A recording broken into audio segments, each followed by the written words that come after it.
Good afternoon, everybody, and welcome to another Nacho Tuesday. And today I have Darell here with ProProject Bookkeeping. And without further ado, we'd love if you can introduce yourself and your company. Hello, my name is Darell Brown. I am the founder of ProProject Bookkeeping, which started in 2017. And ProProject Bookkeeping helps project-based businesses get financial clarity. We provide virtual bookkeeping and project accounting to companies with project-based revenue streams. So this could be consultants, it could be real estate developers, it could be event planners, productions, basically anyone that has high volume project-based income needs. And what we do is we help clients streamline bookkeeping processes, we help them establish financial controls, and connect their financial reporting to how their business actually operates. Great. Tell us a little bit more about your background. How'd you get around to starting this company? Oh, so the prior 12 years before, I worked in various different kinds of accounting or project accounting. And the bulk of that was actually spent working for a movie studio, which was run by a real estate developer. So all that is, again, is saying that I just have various different kinds of experience with project accounting, working with different systems, working with different processes. Then after that, I worked for a lighting designer for a couple of years and then started freelancing after that. That went pretty successfully, and I decided to start my own business. There you go. Yeah, bring it all together into one. So, Exactly. yeah, I guess why do so many businesses feel like their financial reports don't actually reflect how their business operates on a day-to-day basis? For the most part, I feel like most financial reports, when you open kind of an accounting system out of the box, it's meant more so for tax compliance. It's not really meant to help you make financial decisions. So, unless you really take the time to customize it to your needs, you're going to have a lot of reports that don't really tell you much about your business. It'll give you a general overview. Your CPA will be able to file taxes with it, but when you're trying to figure out why, if you grossed $1 million and have $500,000 of expenses, why you don't have $500,000 of cash, then you need to kind of delve into those numbers and figure out what's going on. Definitely. Now, at what point does this misalignment between systems start to really hurt the decision-making process for companies? I mean, the first thing that most business owners usually notice is the cash flow part of it. They've Again, they have a lot in their net income, but when they go to their bank account, they have, let's just say, half that amount.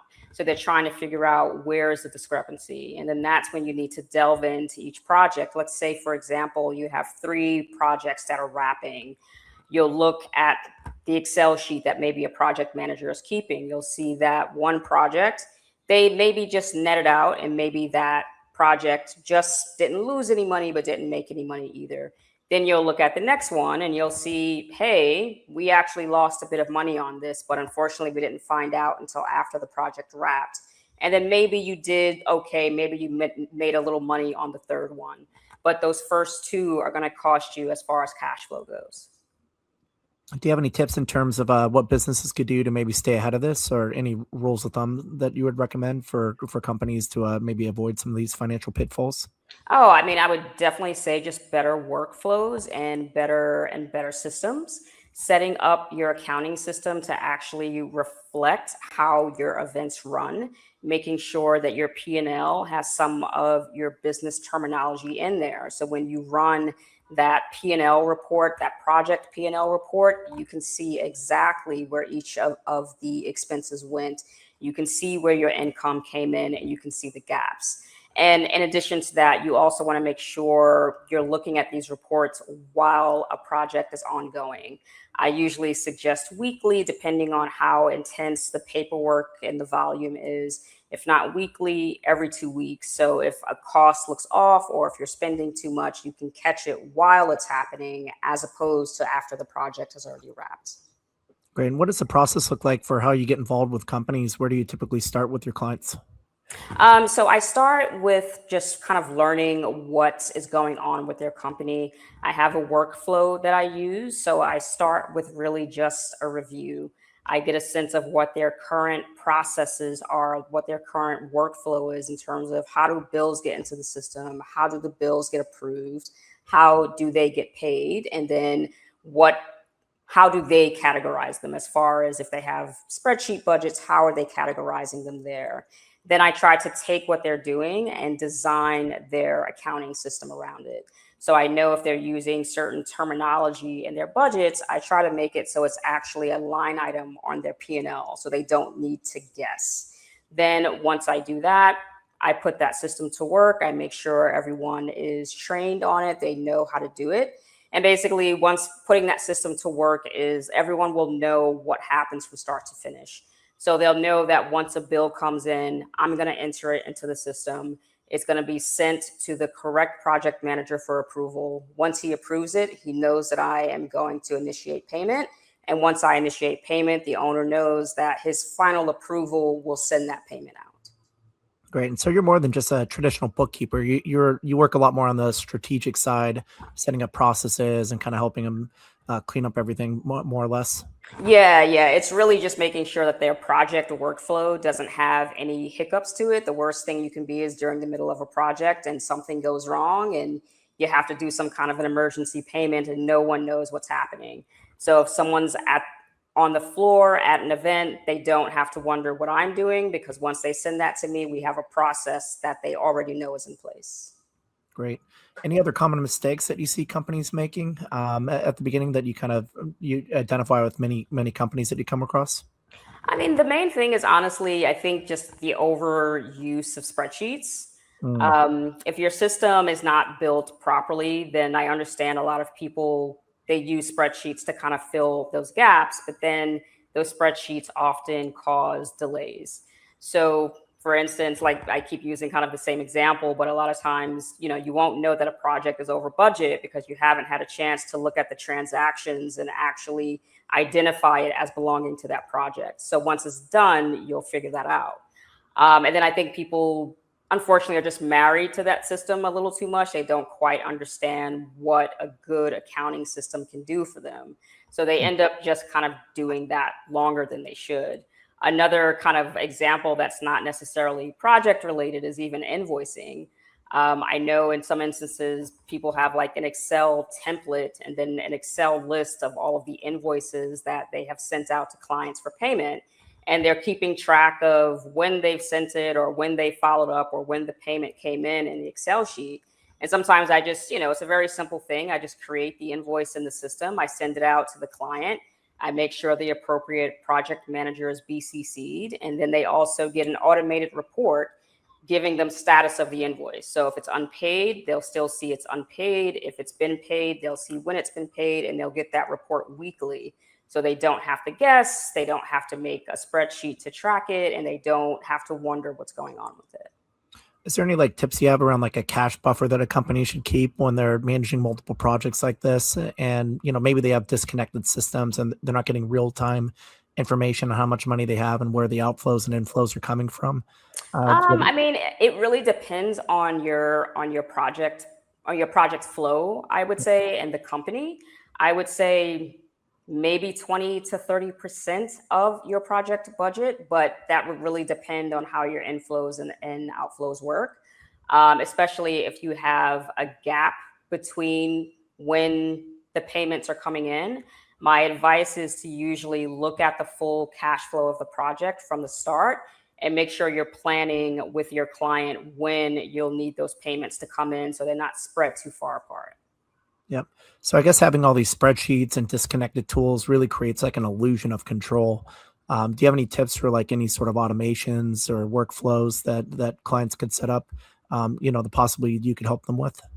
I mean, the main thing is, workflows in general, that's my main thing with all of my clients, just so that we never have to guess what the other is doing. Once I see a contract go out, then I know that I need to create that deposit invoice.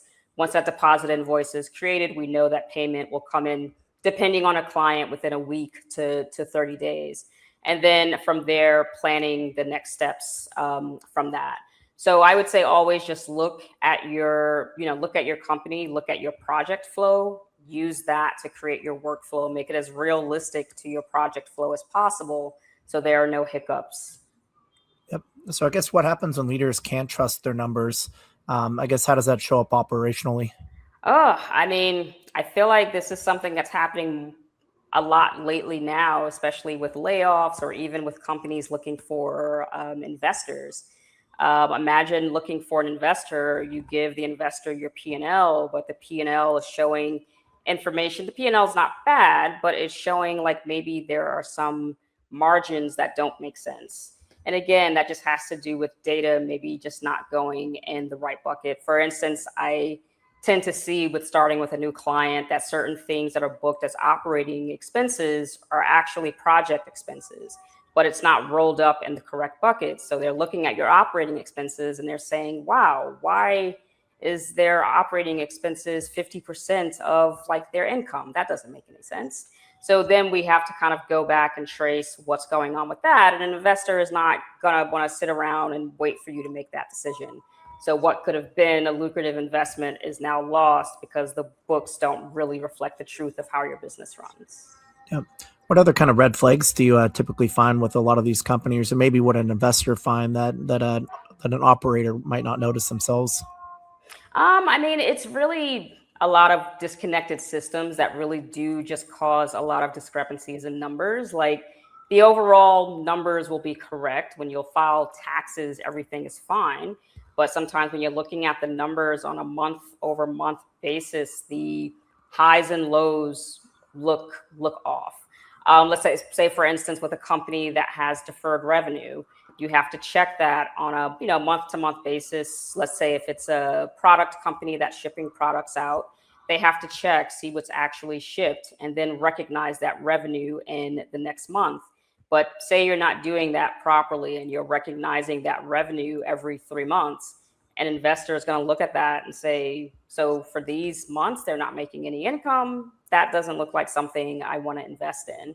You can give him the explanation of why you're working that way, but it may not be something an investor would want to, put their money into. Yeah.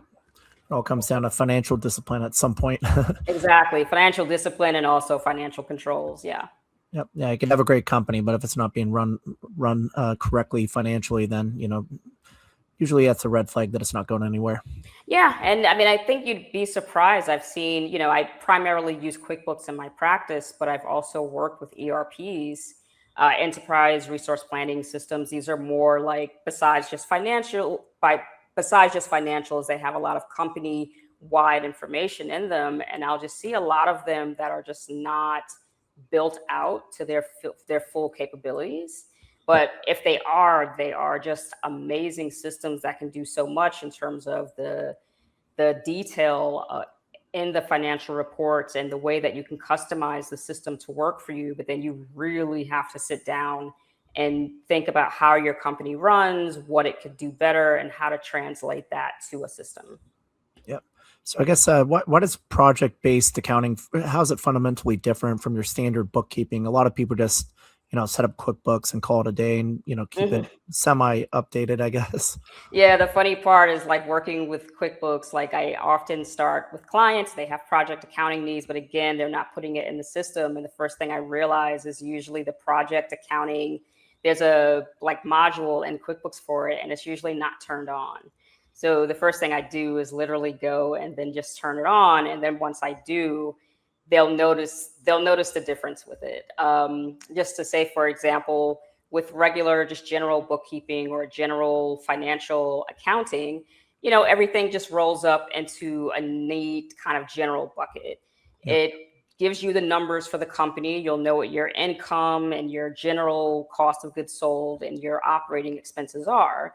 But where it differs is project accounting shows how you're doing that per project.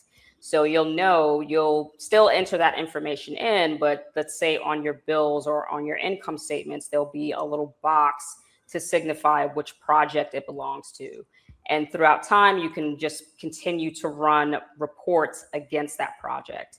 I usually set it up where I'll create that report once, and then every week it auto generates and sends it to whoever the project manager or project stakeholders are, so that they have that information and they can act on it. Yep. So I guess what does a well-aligned system actually look like across QuickBooks, invoicing, and project tracking? From like a high level 30,000 foot view, how would you wrap all those together?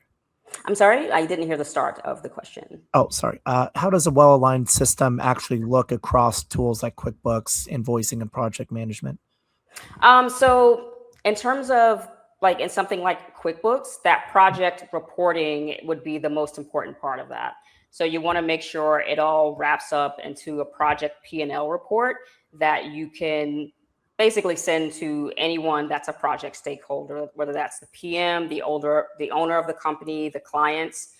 With most of my clients that have higher volume project accounting needs, we usually have to do an audit at the end of, say, every consulting project or event where we have to send a project report, a transaction report, proof of all payments, and then proof of the bills themselves. So the accounting system and being able to put that information into, pretty easy buckets to look at, it makes that so much easier. And essentially something that could take someone a few months to put together, with a good system, you could put that information together in, say, 3 to 4 days. Oh, So I have a few systems that connect to each other as far as billing and payments goes. But once it's time to generate that report, it's pretty easy to just go in and pull out all of the significant data that's needed for the audit. yep. So once these systems are alive, how does that change how operators or founders think about their finances in general?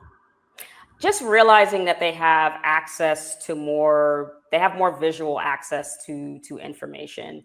I think a lot of times when an owner is solely looking at a report, which some just might only want to look at a report, they don't necessarily understand the context behind it. But one thing I like to do is to make sure that someone has like final approval before payments are sent out. And a lot of times just doing that final approval before it's paid gives you a little bit of insight that you may not have had. Like, oh, like I can say for one client, they go in to approve the final payment.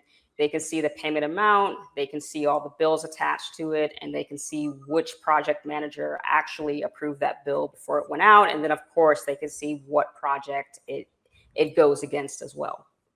Great. I guess in your experience working with your clients, what's that biggest aha moment when your clients realize that they're getting accurate financial visibility and they're able to change the way they operate their business accordingly? I mean, the number one thing, of course, is just usually cash flow. Like being Mhm. able to tell someone a few months out, like, hey, this is what this is going to look like. What are we in May now? This is what this is going to look like in September. I Yeah. know like some clients, and they'll find out what September looks like, August 20th, and they're like, why did I just find out now that this looks this way? And I can tell them that in May, like, hey, based on what I'm seeing, based on the project flow, September is gonna look like this. And that's usually the biggest, like, wow, we really have systems and organization now. Yep. Yeah, I feel like a lot of people run their business playing from behind. Hmm.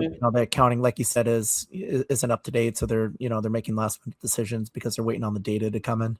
Exactly. And now you're kind of scrambling based on those decisions, where if you knew months ahead, it gives you time to plan it out and maybe make some changes. Great. I guess what would be your core ICP? Like, what type of client would be your ideal customer? I mean, anyone for the most part with project related income needs. Most of my projects related clients, they're not product based, if that makes more sense. Mhm. So I have real estate developer, but they don't actually have any kind of physical product. Everything they get is, contracted and sourced for that particular product. I have another one that does event productions. And again, everything for that production, they contract out to get most of that done. I have several consultants, and that's across a variety of different fields, from marketing to sustainability to a few others. So anyone I really think that has that high volume project accounting needs, and they really just need to bring order to it. Great. If you could give one piece of advice to a growing company whose systems are a mess right now, where should they start tomorrow? Ooh, just sit down. Don't even think about the systems yet. Just really think about how you're actually working. Like, what do you do from start to finish to open a sale to closing that sale? What is the process like? Document that process and then try to think about that in a system related way. Yep. And then of course give you a call too, because it might need a little Yes, help. of course. Forgot the pitch. Don't worry, I got you covered. Uh, so I guess what's next for ProProject Bookkeeping? Any exciting projects that you're working on now, or any new service lines that you might be adding in the future? Oh, I mean, always working on new projects with clients. Can never give information about it, but I'm always excited to see what my clients are doing. Always figuring out ways to customize reporting for my clients. I am exploring some AI features now, and not in a general sense. I'm really looking to customize it for each client. So it's something that I'm actually working intensely with a client on that now. Right now, they've been researching softwares for some time, but their needs are really specific. They deal with multiple currencies, multiple countries. So we're trying to just create a tool that helps them to put all of this in kind of one neat kind of system. So really excited to see how we're going to build that out and how it's going to help them. Great. Anything else that the audience should know about your business, and where can they learn more about ProProject Bookkeeping? Oh, you can go to proprojectbooks.com. If you want to have a chat about your books, you can you can schedule a chat right on the website. You don't have to talk to me directly, but we also do have a contact form at the bottom of every page. So feel free to click on that if you have any questions as well. Great. Anything else that a company should know about your business and why they should call you today? We specialize in project accounting. There aren't too many services that do so. So if you have those project accounting needs, specifically high volume project accounting needs, please get in touch. Yeah, I'd have to say so myself. A lot of people just do basic bookkeeping and offer those kind of services. So it sounds like you're doing a lot more in-depth workflow setup and everything too, which I think more companies need than they think they do. Yeah, exactly. Great. Well, Darell, thanks for coming on today. Great learning about your business. Looking forward to doing a lot more with you guys. Really appreciate you coming on. Thank you. Thank you.